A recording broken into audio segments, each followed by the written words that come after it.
Hello, my name is Kurt Blind. I'm from the Fraunhofer Institute ISI, and also I'm professor for innovation economics here at the TU Berlin. For the project C blocks, we prepared some teaching modules about ICT standardization with a focus on blockchain. In this podcast, I present you the first teaching module on the ICT standardization landscape with a specific focus on what's going on regarding blockchain. The content of the lecture is the following. The lecture is also accompanied by a set of PowerPoint slides plus a brief synopsis. After the introduction, I will briefly introduce to the basics of standardization, the different standardization organizations, and then we focus on the ICT landscape first. We also look at the linkages between the different standards organizations before we eventually look at the different organizations and their activities related to blockchain standardization. About the basics, here we can also rely on the textbook, which is provided by Etsy and is available at the link you see. And this has been published 21 and has therefore been updated here and there when new developments have been taken place. The learning objectives of this webinar are the following. First, to understand and apply the different criteria for the classification of organizations and documents, especially in the ICT area, that means in the information communication technologies. Then to be able to describe the role of ICT standardization development organizations, that means the so-called recognized SDOs, and also industrial consortia, as well as to understand their interplay. Also to identify the characteristics of formal and de facto standardization, and to be aware of the processes to which these standards then also are maybe eventually adopted by SDOs. To identify the main categories of ICT standards and documents, including which type of documents might be produced by each organization, and to get familiar with the naming conventions. To understand the difference between the national, regional, and international organizations, and also the benefits which you can be derived from that, and also to understand and know the main agreements between them. Then also to understand why standards are usually referenced by legislation. This is very important, and also to understand what standardization requests are. And eventually and finally also to get an overview of the main SDOs being active in blockchain. In the introduction, you see that the standardization landscape is quite rich because there are many different standardization organizations, and there are also different types of documents they produce, and we will see that later. The lecture is aiming to really bring you to the basic concepts, also to help you to find the way within this very complex standardization ecosystem, especially when you are active in blockchain standardization.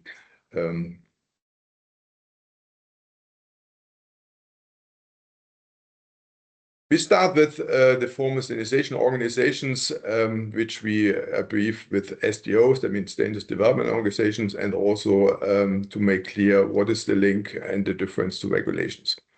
The formal standardization process is a very well-defined process, which you will see on the next slide. It's in general open to any individual or also open to any organizations. And the results are produced in consensus with all the interested stakeholders, means manufacturers, consumers, regulators, NGOs, and others. And they also guarantee the quality of the final deliverables. The formal standardization is inspired by international directives or guidelines on standardization. The most important one are the principles produced by the Technical Barriers to Trade Committee of the World Trade Organization, WTO. The formal standardization is the process adopted by the SDOs to produce standards. Therefore, we refer in the following to the SDO standards in our lecture. About the process, you see the following kind of steps.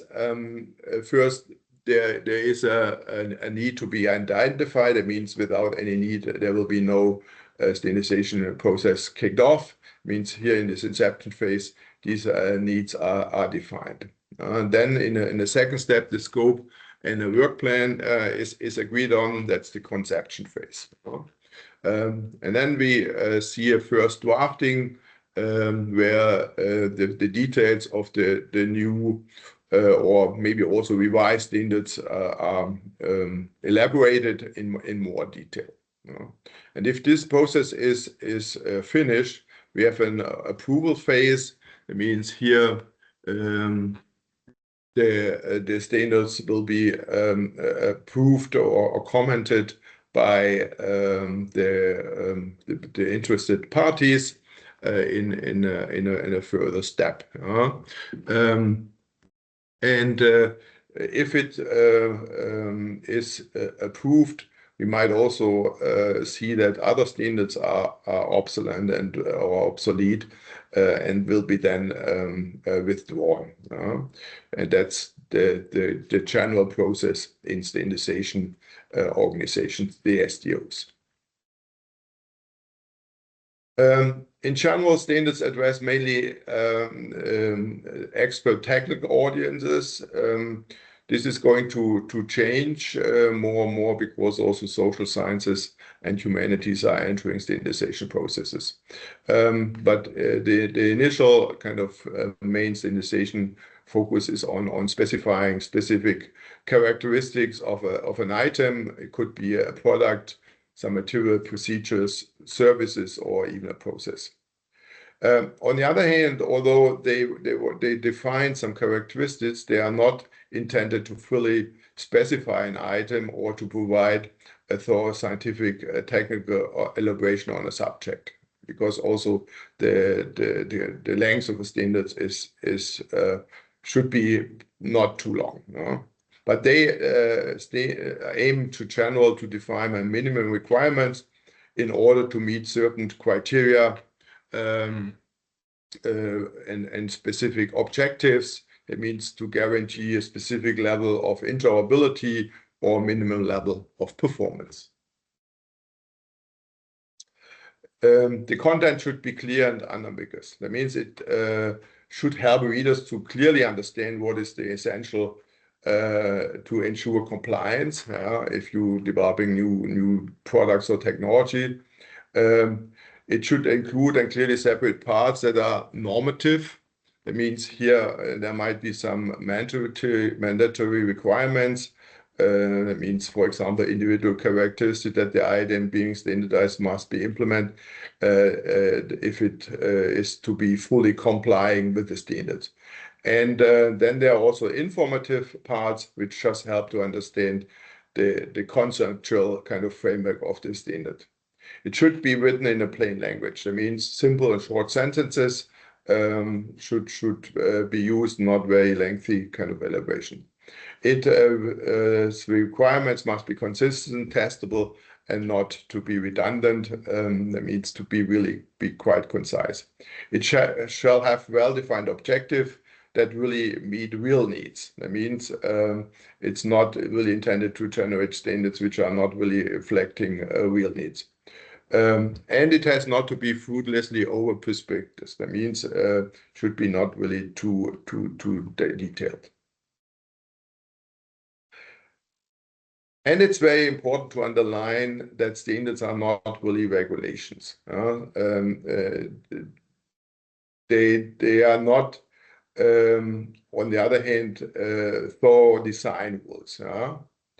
And they are voluntary and not compulsory from a legal perspective, but they might inspire each other. That means here we see here on this chart that the standards development might inspire regulations. That means regulation might refer to that, and that's especially the case in Europe. On the other hand, standard might also inspire the product developers in companies, and that's very important. And regulations are really normative. They also maybe constrain what organizations and but also individuals can do. That means sometimes they forbid things. That means this is very important. On the other hand, if products are following standards in their design, then these are specific implementations inspired by standards, but constrained by regulations. And this is a very important kind of differentiation between standards and regulation. It means, again, standards are not regulations. The conformity with standards is voluntary. Regulations are not voluntary, but compulsory. It means an item, product, service, but also process, which is not fitting to regulation, is not allowed in a specific territory or market where those regulations apply. That means European regulations require that companies bringing products to the European market comply to these regulations. On the other hand, the non-compliance to standards doesn't really limit by law the diffusion of an item. It means you can use standards which are maybe very specific to your company and are maybe not complying to European standards because you have maybe some proprietary solutions. We had this case regarding some smartphone connectors and charging systems, which are company specific and not really complying to existing standards. Standards are often and fully or partially captured into regulations. That means because this simplifies and accelerates the regulatory work, thanks to the direction of established best practices defined in standards. That means the regulators often rely on existing standards. On the other hand, standards are not a set of thorough design rules. They define minimum sets of requirements for an item, again, for product, service, or process, in order to make it meet certain well-defined objectives to guarantee a certain level of interoperability or a specific level of performance. Therefore, the different companies have opportunities to implement the standards in different ways, and therefore we have also different standards compliant implementations in the market. Now we look at the different standards development organizations, which we call SDOs and SDO standards, and here are some logos which will be explained later in detail which organizations are behind these logos. It means the formal standardization, as already mentioned, is based on a well-defined process and is open to any individual or organization, and its results are produced in consensus with all interested parties. It is inspired mainly by the 6 principles of the Technical Barriers to Trade Committee of the World Trade Organization, WTO. And these are transparency, openness, impartiality, and consensus, effectiveness and relevance, coherence, and development dimension. And we will kind of go into some of these requirements later. And organizations which are doing formal standardization, which are known as standards development organizations, and they act in response to specific industry and societal needs. That's also important to know. Some SDOs are officially recognized by the regulatory systems. That means, for example, the European Commission as providers of standards, and then they are called so-called recognized SDOs. Sometimes the expression de jure standards is also used as an equivalent to SDO standards. However, these de jure standards fits only in the case if they are subset of the overall standards, which are especially used or referenced in legislation. And this is not the case for all SDO standards. One specific regulation relevant for standardization in the European Union is the Regulation 1025, released in the year 2012 by the European Parliament and the Council, because it designates CEN, CENELEC, and ETSI as the European standardization organizations. CEN are the European standardization organization, CENELEC, the electrical technical one, and ETSI is the European Telecommunication Standards Institute. The aim sets out in the EU treaties are achieved by several types of legal acts, regulation, directives, and decisions and opinions. For example, the Directive 2016/2102 on the accessibility of the websites and mobile applications of public sector bodies make reference to the CEN, CENELEC, ETSI standards EN 301549. This shows the direct linkages between the different documents. Besides these officially recognized SDOs, there are also well-respected and long-existing SDOs, which are W3C, IETF, OASIS, IEEE, and OMG. And we will present some of them in more detail. They are not officially recognized by the authorities. That means, for example, the European Commission. It means they are also not being referenced in public procurement in general, but they have very well-established procedures to ensure the quality of their standards. And sometimes they are also referenced in public procurement if this is agreed by the regulator. For example, W3C's web content accessibility guidelines standard is explicitly also referenced by CEN, CENELEC, ETSI standards EN 301549 on ICT accessibility requirements. That means here we already see some specific links. And IEEE counts on a specific core, the so-called IEEE SA Standard Association, which is coordinating the development and the revision of IEEE standards. This includes the approving the initiation of standards projects and reviewing them for consensus, due process, openness, and balance. And the IEEE 802 is an important example of the IEEE family of standards with a significant impact on society, because the IEEE 802 standards, and it's a whole family, they deal with local area networks and metropolitan area networks and are more or less used by us in very different contexts. Then we have also the case that public organizations have created by treaties specific organizations like ITU, the International Telecommunications Union, which is an agency of the United Nations. Other organizations are private, such as ISO, OMG, ETSI, or ANSI, but they are accredited by public authorities or regulators.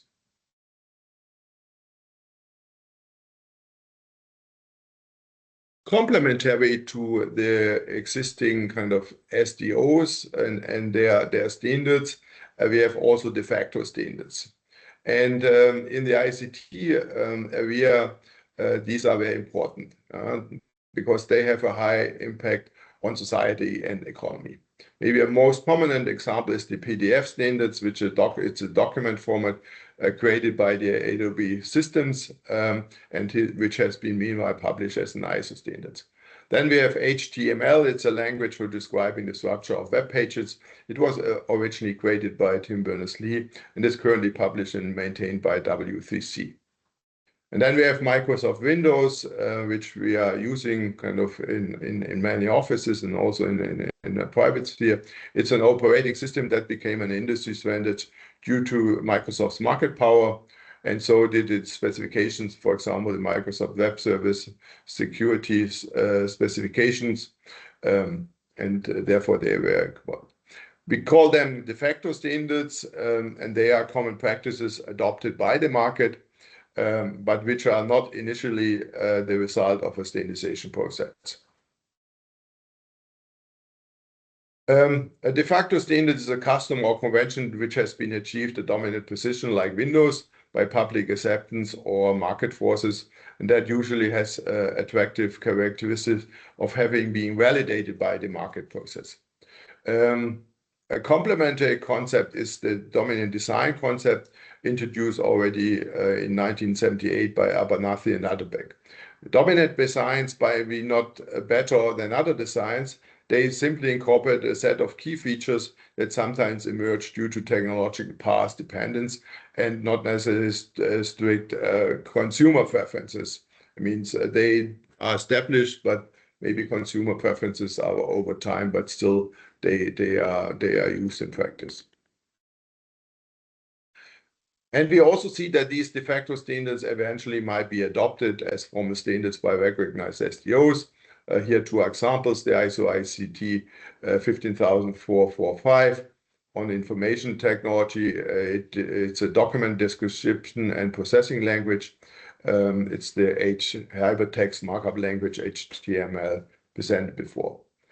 Similarly, the ISO 32000 is a kind of document format which goes back to the PDF standards.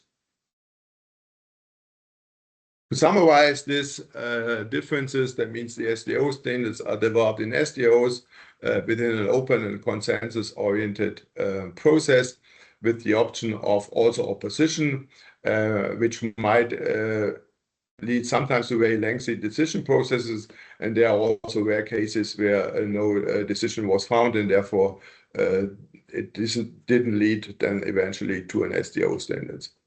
There are also clear and transparent participation and voting rules. This is also different by the different SDOs. Some have a 2/3 majority rules, other 75%. That means this is not standardized. In contrast, the de facto standards, here we see a dominant design through a standard war or natural selection. Sometimes there is not even kind of an alternative, and a company or a group of companies achieves a dominant position by the public acceptance of the standards, or also by market forces, where then other opportunities and alternatives didn't survive. The standardization process is taking place with only a restricted access. In general, no external players are able to enter. However, this quite homogeneous environment, especially if it's done within a company, allows very fast decisions. The direct participation of company alliances and consortia is given, and also of individual companies and even individuals. And in the standards development organization, this is not always the case. Sometimes you have to be delegated by your national committee. Then we have also another group of organizations. We call it industry consortia or industrial consortia. And they have been created for specific purposes. For example, the Home Gateway Initiative, they developed a smart home architectures which enables applications to connect with devices to on any home network interface. Or the In-Ocean Alliance created a wireless standards to develop self-powered wireless monitoring control system for sustainable buildings as well as energy harvesting solutions. In the ICT context, where we have very kind of rapid developments, these consortia benefit in general from a much lighter process, and also maybe a lower level of consensus of document approval compared to the processes established in the SDOs. The documents can be developed by single companies. That means they are different. If it's just a Microsoft standards, then this is not called as a consortia standards or industry consortia standards. There are different ways to classify the different SDOs, and the landscape is quite diverse. A recent kind of paper comes up to almost around 500 different organizations, and then you can use different criteria to classify them. You can use the geographical coverage, whether it's kind of a regional, national, or international level, the technological scope of activities, as we will see later, or also how high or intense is the level of recognition from the regulatory or also political and public organizations. Also, we will look at the different liaisons between the different organizations, because sometimes different SDOs also create common working groups to join forces on specific items which are relevant for both of them. Now, looking at the different organizations, we have the international SDOs, and they have members worldwide. And here the members are not only necessary kind of individual companies or individuals, but also national and regional standards bodies. But the deliverables have worldwide coverage. And most important are to name is ISO, the International Standardization Organization, ICT, and ITU, but we will come to them later. And then we have also IEEE, which is a little bit more US focused, as well as ITF and WCC. Complementary to the international SDOs, we have regional SDOs. They have members, again, from industry, academia, but also national SDOs. And they could have a well-covered kind of a well-defined geographical coverage. And they are also interested in promoting common practice and also regulations, which is the case for SANELEC, for example. Then we have the Pacific area. We have ASO on covering Africa, ETSI, the European Telecommunication Standards Institute. Now, looking at some examples of international SDOs, ITU is a specialized agency of the UN, as already said, with study group members comprising state members. That means really these are government representatives. We have then also sector members and associates from industry, international and regional standards organizations, but also academias. And then we have ITU sectors. The ITU-T is the telecommunication standardization. ITU-R is the global radio spectrums, satellite orbits, and the ITU-T is about the promotion of FOR and affordable access to telecommunication. ISO is an independent international non-governmental organization founded in 1946. They have members from more than 160 countries, and they work in hundreds of different committees and subcommittees and working groups. ISO covers all areas, including ICT, healthcare, energy, and automotive. And there's also kind of a complementary organization, the IEC. It's on focusing on electrotechnical technologies. Then we have the IETF. It's a governing body of the Internet as part of the Internet Society.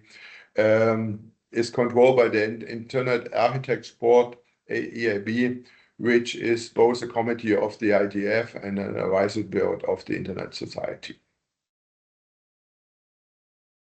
Then we have ETSI, which is the European Standards Organization focusing on telecommunication. It's a recognized regional standards body dealing with telecommunication, broadcasting, and other electronic communication network and services. Meanwhile, it's addressing all different areas in the ICT area. It supports European regulation and legislation through the creation of harmonized European standards. And only standards developed by the three ISO, SANELEC, and ETSI are recognized European standards.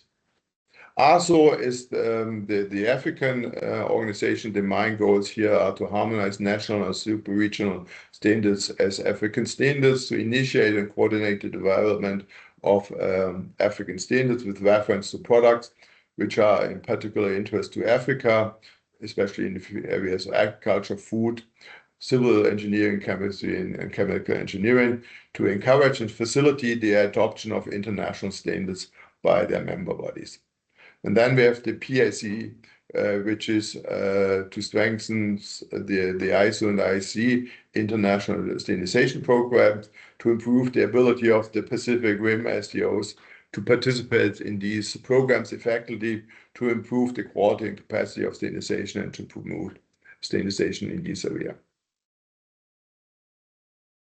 And then we have many different national standards bodies which are focused on the single country level, and they also issue country-specific standards. They are in general often collaborating with the international and regional SDOs. And then there are also significant SDOs outside Europe, like ANSI in US, the Japanese Standards Association, the Standards Council of Canada, then TTA in Korea, NSA is a national one in Europe. Means here is an overview of those standards bodies which are active in the ICT ecosystems, where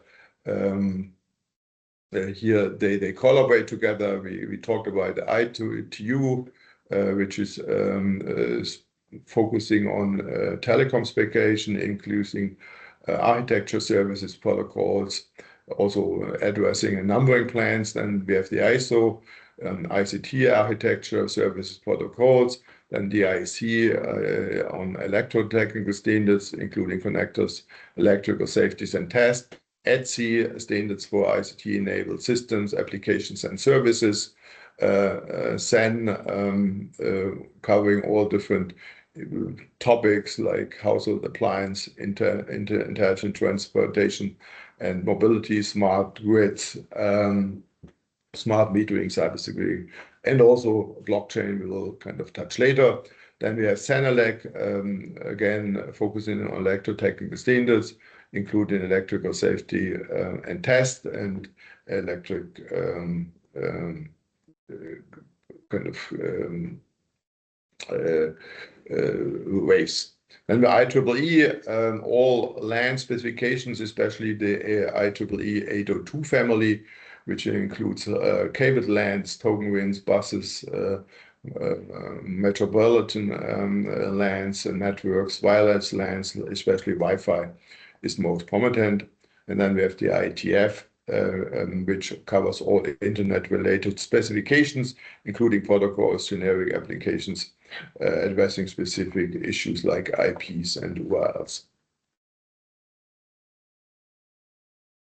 And here, this is kind of an overview of the different organizations. And now we already see here the liaisons between them, and we will look at these liaisons later in a further step. The recognized SDOs, to summarize that, they are recognized by the regulation system or political bodies. The ITU is really a specialized agency of the United Nations, and according to the EU regulations, the standardization at the European level lists a set of SDOs which are either international, ISO, IEC, and ITU, or of European scope, which are kind of contributing to the regulatory system. And then we have non-recognized organizations. They are not really recognized by any political bodies in the EU, like IEEE, the engineering body. It's a primary SDO with a large number of active technical standards ranging from wireless communication and digital health to cloud computing, power engineering, 3D video, electric vehicle standards, and the Internet of Things. We can also group the SDOs for specific areas, and very important is the 3GPP. It consists of different SDOs operating in the telecommunications field in countries and regions across the world.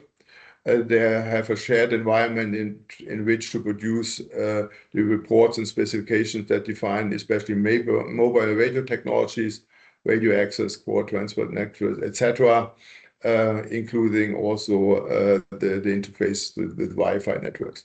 Another example is the one M2M. The purpose here is to develop technical specifications which address the need for a reference machine-to-machine service layer that can be then embedded with various hardware and software. One of the main goals here is to involve organizations from MTM related business domains such as telecommunications, intelligent transportation, healthcare, utilities, industrial automation, smart homes, and others.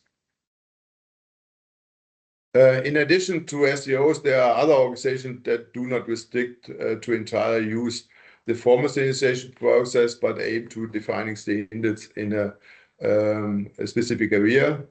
These are these industrial forum consortia. They are composed of group of companies which are temporarily mainly join the effort, sometimes also longer on specific subject to realize, accelerate, complement, and promote the development of standards on them. And here, Broadband Forum, ECMA, ZigBee, the Open Group, Energy Home, that means here many are related among mobile communications, others about energy at home topics, etc. Then there are links because we already saw that the recognized SDOs have a different scope at the national, regional, international level, and therefore they produce different standards. That means here ISO, IC, and ITU are the international standard organizations which have this worldwide scope. Senelec and ETSI are the officially recognized bodies for standardization in Europe. PAC is the regional SDO in the Pacific area, and then we have at the national level DIN, the German organization, UNE in Spain, ANSI in US, and BIS in India. And to see how this is going to work together, here's the example of Ireland. At the national level, we have the NSAA, which is covering all areas, both in the general kind of standardization domain, the electrotechnical domain, and the telecommunications. At the European level, we have CEN for the general domains, Senelec for the electrotechnology, and ETSI for telecommunications. And at the international level, we have ISO for the general domain, IC for electrotechnology, and ITU for telecommunication. In Germany, we have a little bit of a different picture because here we have DKE as an organization which is especially focused on electrotechnology and telecommunications. Now, finally, we look at the activities in the blockchain area. And here we have, in general, the following three main organizations. The most important organization, which will be kind of elaborated on also later, is the ISO TC 307 on blockchain and distributed ledger technologies. And they have different working groups. They started with working group 1 on foundations, then working group security, privacy, and identity. And the third working group was on smart contracts and applications. The fourth working group is already a joint working group, also with the IEC, and they have a joint technical committee 1. And here, this working group 4 is focusing on security, privacy, identity for blockchain and distributed ledger technologies. Later, in the last years, further working group have been added on governance, use cases, interoperability, and the tokenization of assets. And this group was founded in 2015-16.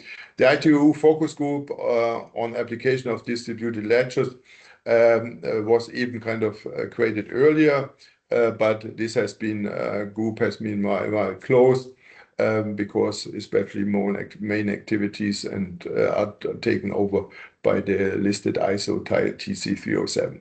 At the European level, we have Senelec Joint Technical Committee 19 on blockchain distributed ledger technologies. They have just 2 working groups where they look on decentralized identity management and environmental sustainability. I mean, so you see here the environmental sustainability topic has been not covered yet by a specific working group by ISO TC 307. Looking at the ICT C307 in January 2025, we see here the participating countries. That means the Western world is well covered, also Asia, and the group on the committee is led by Australia. Therefore, you see the little bit darker shaded area in Australia. On the other hand, Africa is not yet really very active in this group.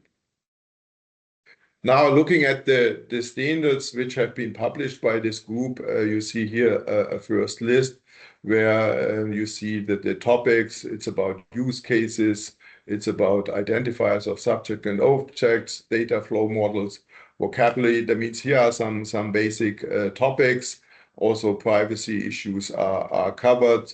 Reference architecture, taxonomy, also the smart contracts are covered, and also, for example, guidelines for governance, which is a kind of an important document which will be shown in detail here. That's the ISO technical specification 23635. On the guidelines for governance of blockchain distributed ledgers technologies. It's proposed by the working group governance, which recognized that for organization and broader industry, it's difficult to engage in the development of DLT systems if we have not an effective governance mechanism. In the case of permissionless public distributed ledgers, they can comprise unrestricted numbers of potential pseudonyms, DLT users, and nodes. And in the permissioned public blockchains, they have a hybrid governance structure. In the absence of a central governance authority and several governance questions regarding ownership, decision rights, and responsibility and accountabilities and incentive structure emerge that cannot be addressed by a blending traditional mechanism. And therefore, we need this document. This standards is kind of in a stage 60/60 and was published already in 22. And this was the overview about the standardization landscape in the ICT area with a specific focus on ICT in the last few slides. Thank you.